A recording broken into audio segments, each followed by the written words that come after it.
We've been enjoying this Larry Bird subset. It's from 1993 Action-Packed Hall of Fame.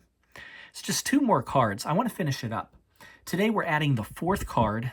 It's 5-card subset.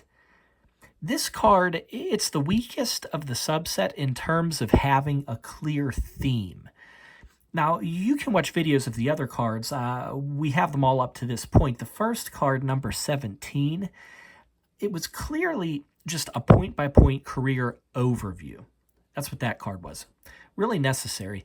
In that video, we mentioned that these 5 Larry Bird cards, they're the only cards in this Hall of Fame set where the person on the card wasn't actually in the Hall of Fame at the time the set was printed.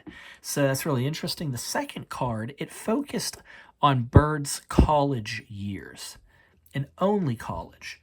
A very nice card.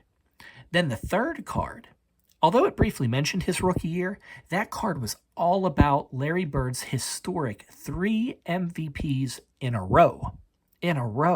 That's something that only Bill Russell and Wilt Chamberlain share with him. 3 MVPs in a row. So again, really unified card. This fourth card here, number 20, it's titled A Celtics Tradition. Well, it kind of fleshes out the earlier information instead of presenting a new theme. It's more detailed, more just about some details. So weak in terms of a theme, but good on specific information. It's also the only card in the subset where that gold foil jersey is on the bottom of the card. Not that that's important or anything, but yeah, just if you're interested. That jersey, by the way, it's really a great logo for the subset. This year, 1993, that's the year that the Celtics retired Bird's number. So very appropriate logo. Okay, let me point out a few things that make this card a great addition to a collection. I know I haven't been speaking really highly of this particular one, but there's some really nice things. So I like when specific moments are mentioned on cards. They're often really good memories, a lot of nostalgia in some of these moments they mention. And nowadays, with YouTube and having access to so much recorded history, we can look up these moments and almost relive them. Well, I'm going to point out this one here. This 91-90 victory over the 76ers. That was Game 7 of the 1981 Eastern Conference Finals. This is an exciting memory. It's really worth reliving at least the highlights of that game.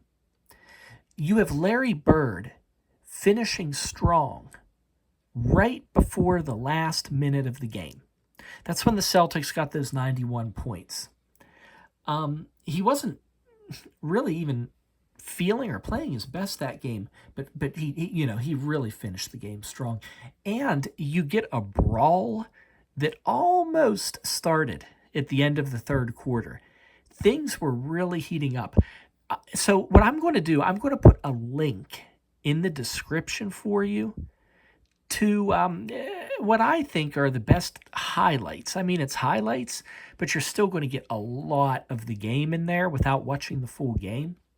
Really worth watching, I promise you.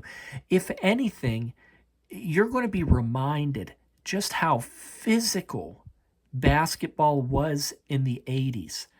I mean, there was a foul that, right when the 76ers are about to tie it up. And, I mean, they hit him hard. Oh, they did. And that may be part of the reason it's 91-90 and it didn't go into overtime. He only made one of those foul shots after that. It's worth watching, I promise you. Even after the game, it was even physical afterwards because you had the crowd just rushing onto the court. You can see all of the security guards, they're kind of prepping for it. It's just a different time. It was a different time. So that memory right there, that Eastern Conference Finals, important part of the card. It really is. Then another interesting fact, in 1984, he set a record for most points in a single playoffs with 632. See, he registered an NBA single-season playoff record, 632 points in 23 games. 1984 world champions that year. A lot of people would top this record in the future, but I think, as of the time of this recording, Bird is still in the top 20 with that number. So very solid. But yeah, there was that record there. And then this card closes with some Celtics history, where Bird's third MVP, it lines up with the Celtics franchise's 16th NBA title. Number 16.